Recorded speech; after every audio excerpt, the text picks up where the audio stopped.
Alegoría, ficción que presenta un objeto al espíritu de modo que despierte el pensamiento de otro objeto. Obra o composición literaria o artística de sentido alegoral.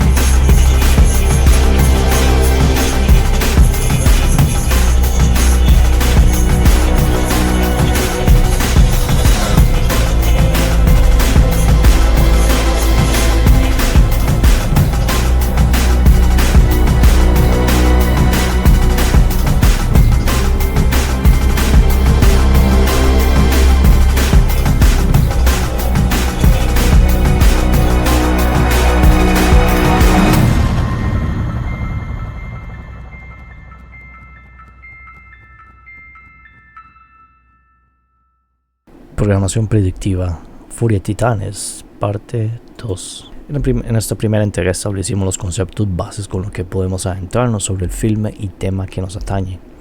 A continuación estudiaremos este texto y su mitología como plantilla para explicar conceptos que suceden en nuestro planeta, que usualmente son ignorados o tergiversados. Después de todo, aquello que ignoramos se reprime en nuestra sombra psicológica. Por lo menos eso es lo que intentamos, pero no siempre es muy efectivo este método. Y en cambio este contenido sale a la luz de una manera u otra o con otros métodos que tal vez no son tan agradables como nosotros esperaríamos. La era de los monstruos. En anterior intersección o interludio introduje este sueño que tuve, y esto es por lo menos la perspectiva que tengo, por lo menos el plan a futuro que tienen estos monstruos del mundo moderno. Es el plan que se tiene, pero no está escrito en piedra. El futuro nunca está escrito en piedra, depende de nuestras acciones, pero bueno. Y para ejemplificar cómo llegué yo a soñar esa conclusión, pretendo hacer esta presentación utilizando la iconografía de este. Y como expliqué en la primera parte, la Furia de Titanes es un ejemplo, o nos ejemplifica muy bien esta corriente de monstruos que hubo en la década de los 2010. E incluso recordemos, esto es una continuación apropiada para del choque de titanes del 2010, que fue la primera. De igual manera, esta ya era una versión original del filme del 81, que recordemos era parte de la corriente ochentera del cine fantástico. Entonces estamos regresando al ciclo que le dio origen. Sin embargo, creo que la expandieron muy bien la idea. Tal vez el público no lo aprovechó, no entendió cuál es la razón. Tal vez les gustó, pero no hubo esa introspección, que es lo que pretendo hacer ahora. Y a pesar de que este es un buen ejemplo, un fiel ejemplo de este género y la corriente general, creo que aún así, como dije, va más allá y presenta, en cambio, una advertencia para el futuro. Al igual que ese sueño de Perseo que vimos en la primera parte, este filme nos advierte de los monstruos que vienen a destruir la civilización como la conocemos. Muy importante, en la interludio yo hablé de este sueño que tuve. Y fue mucho antes de ni siquiera empezar a estos series sueños que he tenido, porque no solamente fue este. Los empecé a tener mucho antes de yo siquiera prestarle atención o revisitar estos filmes, porque ya los había visto.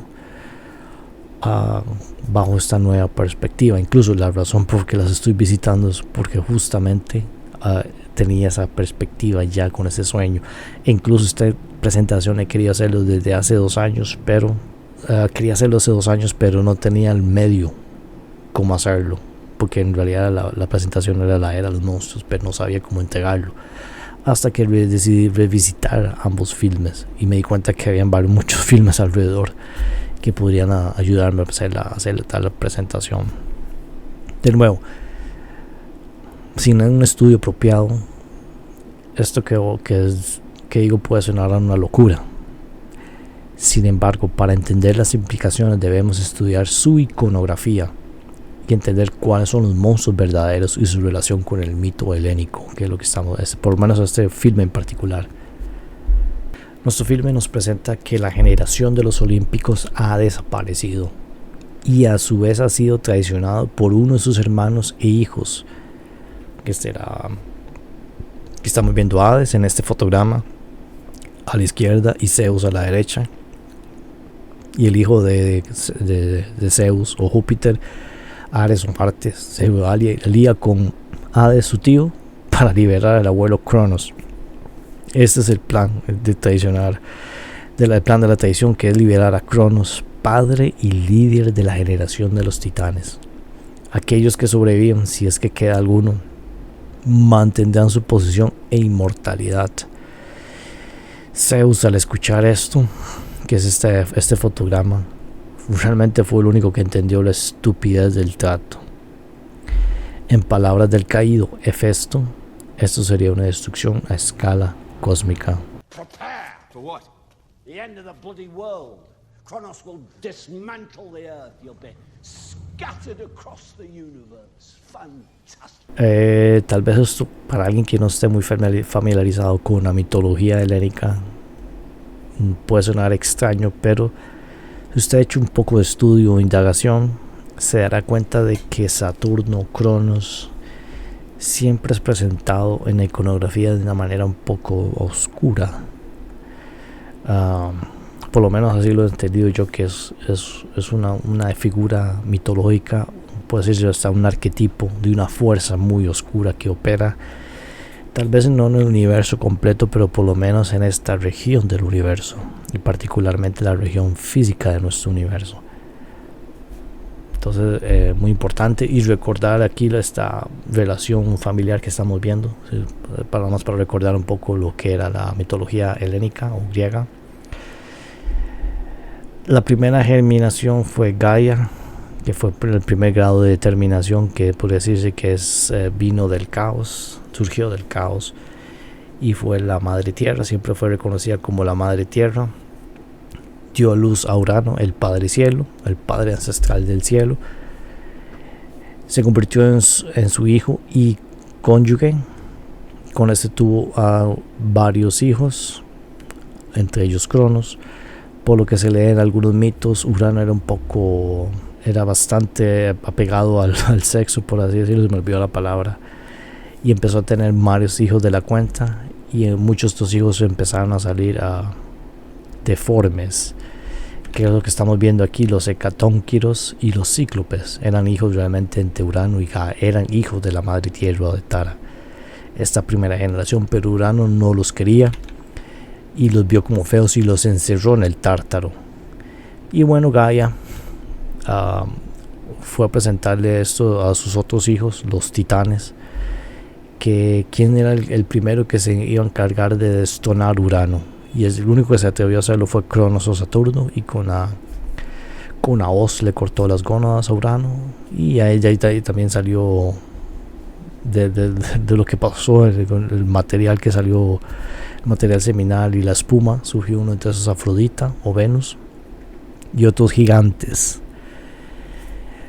Y entonces Cronos se rebeló junto con sus hermanos y pasó a ser el regente primordial en la mitología.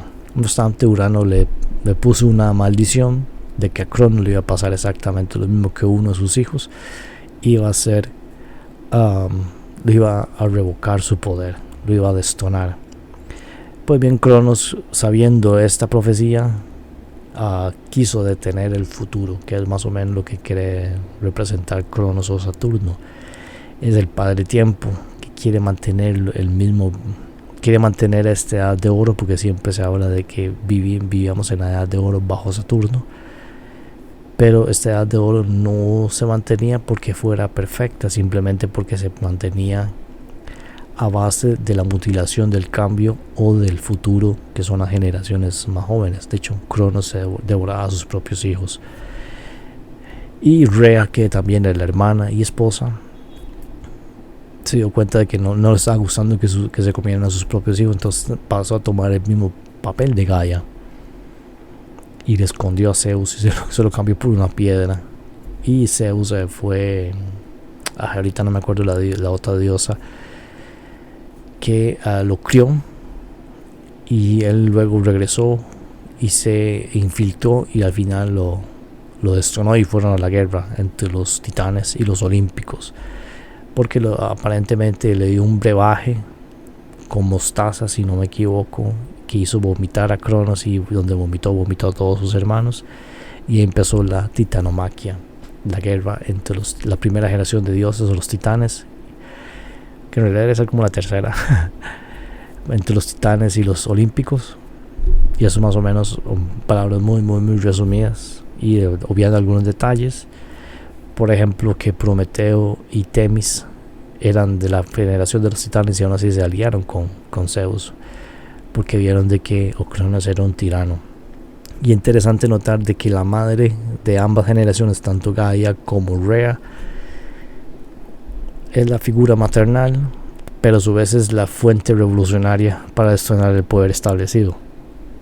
Eso lo he tenido por ahí desde que estuve estudiando eso, de que me pareció interesante de que a veces los revolucionarios, por ejemplo en la Revolución Francesa, siempre presentaban a la Madre Libertad o la diosa Libertad con un gorro frigio.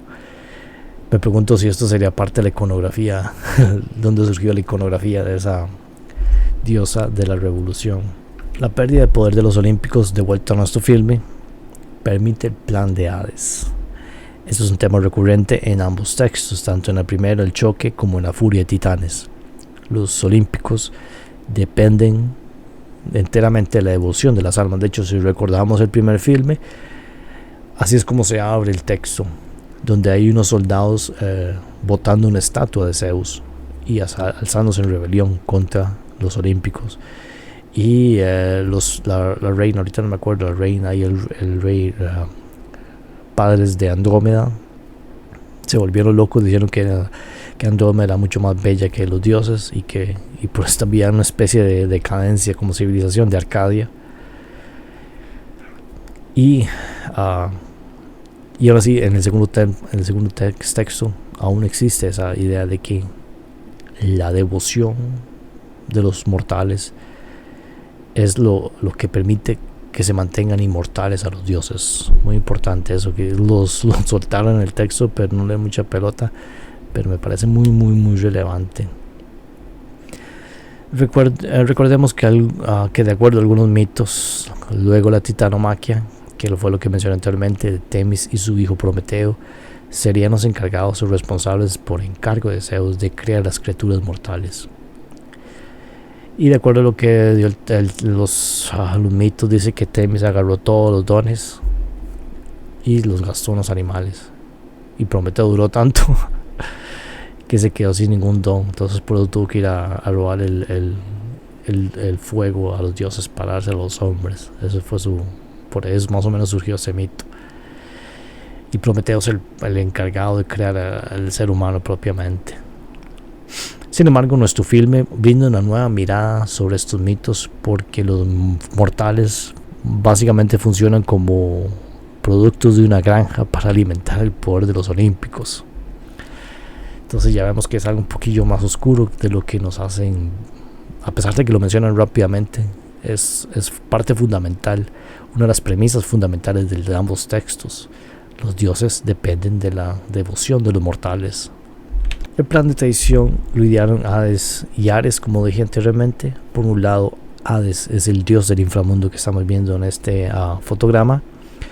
En la mitología y ritos paganos, o ritos antiguos, perdón, a esta también se le llamaba Dispater o Displutón. No era propiamente el nombre Dispater o Displutón, sino un nombre de respeto. Y por lo que he leído, a Hades se le tenía una estima muy alta, se le tenía respeto e incluso hasta miedo, porque después de todo, o sea, los dioses y los seres tal vez van al Olimpo, pero nosotros los mortales vamos al inframundo, y depende de cómo nos comportemos en esta vida, así nos va a juzgar Dispater. Y se dice que no era tanto muy malo, sino que era severo y daba justo el castigo que nos merecíamos en el bajo mundo. Y además de que todas las riquezas, ya sea el oro, los metales preciosos, las joyas y todo esto, se encuentran en la tierra, en las minas, en el mundo subterráneo, que es el reino de Hades.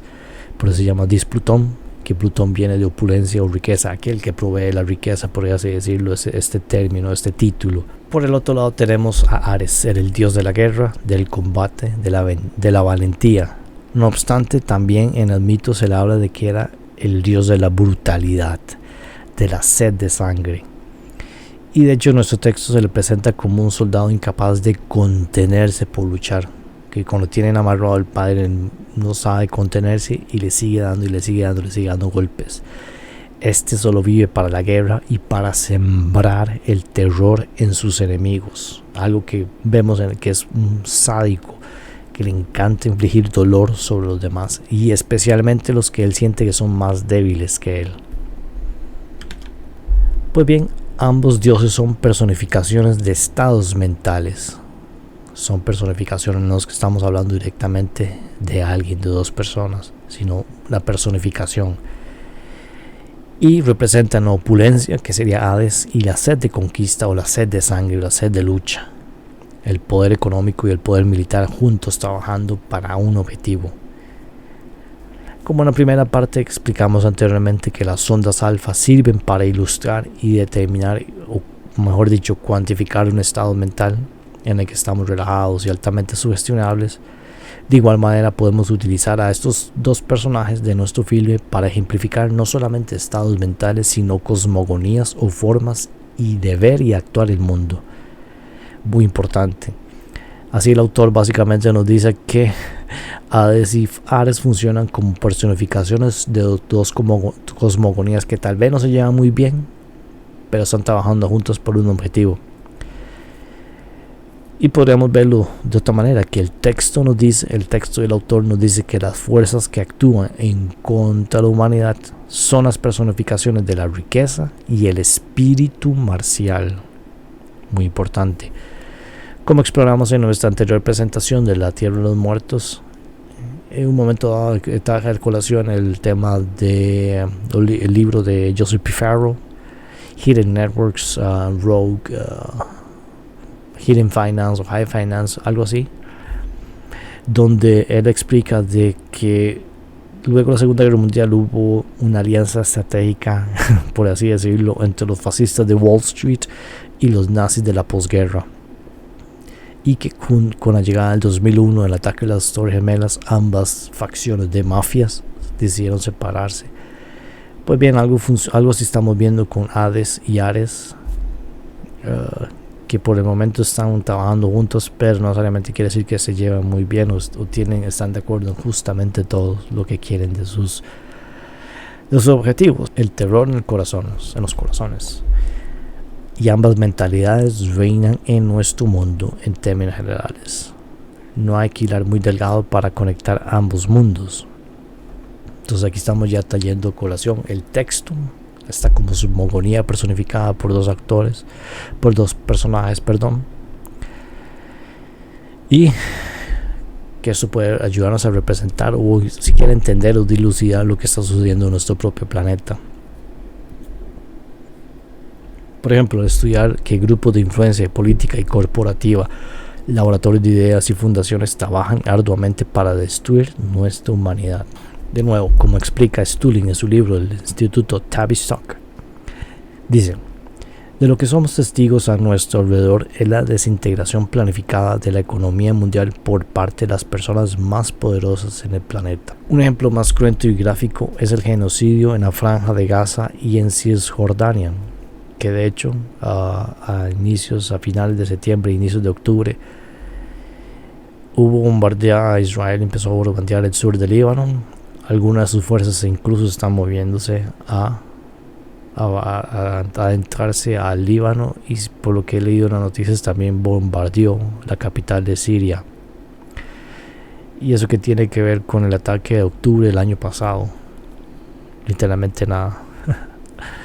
Bueno, y un bombardeo al Líbano, si no me equivoco, un bombardeo destruyó por así decirlo, el alto mando del de Hezbollah. Entonces, lo que estamos hablando son los verdaderos monstruos que habitan nuestro planeta.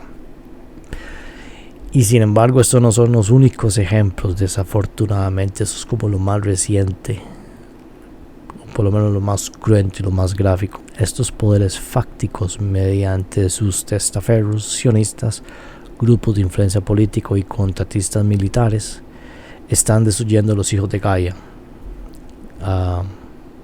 Muy importante. Y sí, incluso en Telegram, que si se ha dado cuenta, hace un poco más de un mes, al fundador y el CEO de Telegram se le detuvo en Francia, se le dejó libertad, pero no puede salir del país y tiene que presentarse a oficinas cada, de hecho creo que tuvo que pagar una fianza, tiene que presentarse a cierto instante. Y hace poco, si no me equivoco, fue la semana pasada, a finales de septiembre, vi una noticia de que los términos y condiciones de Telegram variaron, y dependiendo de lo que diga las autoridades en determinadas jurisprudencia o jurisdicción, Telegram va a entregar las direcciones de IP y los números telefónicos de sus usuarios si se lo piden. Entonces ya empezó a doblar la rodilla, por así decirlo, Telegram. Y uno de los principales víctimas de este cambio fue de este usuario que dice Eye on Pal, que es Eyes on Palestine, que es un grupo que se encarga de retomar todos los recuentos que ha habido en Palestina desde el ataque de octubre. De nuevo, no es la primera vez que ha pasado ni el único ejemplo, pero es el ejemplo más gráfico que yo he usado incluso en algunos videos. Removieron este grupo del todo, solo existe ahorita en Twitter. Entonces ya están azotando las tuercas los monstruos en nuestro planeta. Al igual que nuestro filme, lo hacen mediante cuantiosas sumas de dinero y poder, representado por Dios Plutón o Hades, y el poder bélico y marcial para sembrar terror en los corazones de nuestras víctimas, que es lo que representa o personifica Ares. De la misma manera que Ares quería ver llorar a Helio, que es el hijo de Perseo, las fuerzas militares quieren ver a niños y en familias llorar ante el terror. En otros términos, esta es la técnica militar del dominio rápido o conmoción y pavor. Shock no. Que es básicamente, es básicamente la idea principal o el objetivo principal de estos ataques. De hecho, desde 2003 ha surgido esto, una invasión de Irak, de que se ataca de una manera tan rápida y tan feroz que el enemigo no sabe qué hacer y se siente completamente abrumado por el poder militar, por esa sed de sangre que representa Ares en nuestro texto.